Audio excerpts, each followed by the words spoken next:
Bagara rice ఎలా చేసుకోవాలో చూద్దాం రండి. ఈరోజు బగారా రైస్ చేస్తున్నా, chicken combination. Medium size 3 onions, ఒక 4 పచ్చిమిర్చి, బిర్యానీ ఆకు, సాజీరా, ఇలాచి పొడి, కసూరి మేతి, స్టార్ పువ్వు, బ్లాక్ ఇలాచి, లాంగ్ ఇలాచి, చెక్క, లవంగ. ఈ డబ్బాతోనే ఒక డబ్బా పోసుకున్నాను. దీనికి డబల్ వాటర్ నేను సపరేట్ బాగా తీసుకుంటాను. ఇది సరిపడు, ఎక్కువ వేయద్దు తక్కువ వేయద్దు.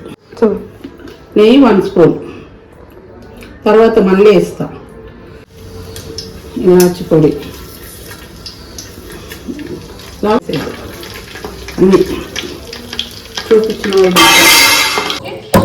చెక్క కొద్దిగా వేస్తే టేస్ట్ వస్తుంది. కచ్చపచ్చ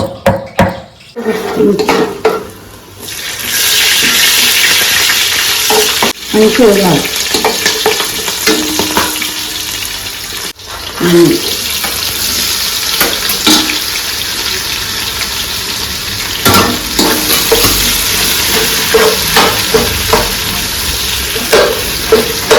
బ్రౌన్ కలర్ రావాలి. అయినాక కొద్దిగా అల్లం ఎల్లిగడ్డ పేస్ట్ వేసుకోవాలి.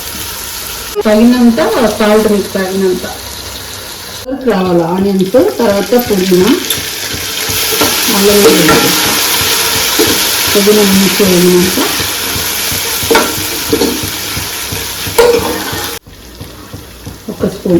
ఒక స్పూన్ అల్లం ఎల్లిగడ్డ పేస్ట్. ఇది బాగా వేయాలి.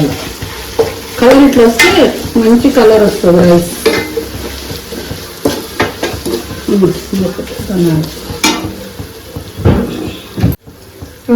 ఓన్లీ ధనియాల పొడి తప్ప ఇంకేది వాడండి.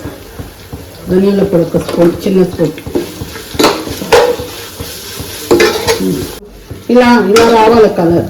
మంచిగా ఇలా కలర్ వస్తే బిర్యానీ మంచిగా కలర్ఫుల్గా ఉంటుంది. ఇప్పుడు రైస్ 1/2 అవర్ నానబెట్టుకున్నాం.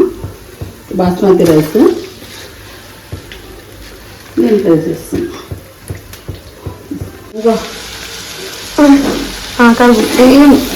మంచిగా ఇది ఇక మంచిగా తిండి నీటికి కలపాలి, కానీ మెల్ల స్టైల్లో నుంచి కలపాలి. అయితే బియ్యం విరిగిపోతాయి. ఇట్లా ఏది ఈజీ కాదు, కొద్దిగా నిదానంలో వేసుకుంటేనే టేస్ట్ వస్తుంది.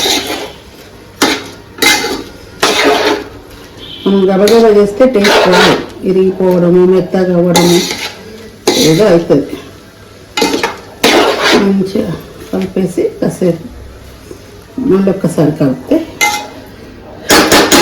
చూసుకోవాలి. మనం వాటరు, ఉప్పు అంతా దీంట్లోనే చూసుకొని చేసుకోవాలి.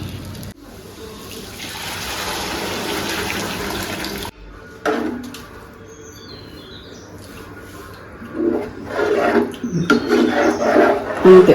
అందులో కాసేపు ఒక 5 మినిట్స్ సైడ్లో పెట్టేసి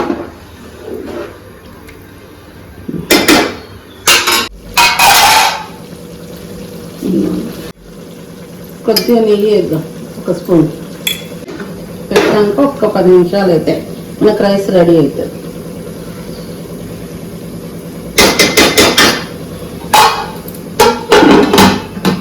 ఇదిగో పొడి పొడి అందించు రైస్. ఇంకా అయిపోయింది, బంద్ చేస్తే అయిపోయాయి.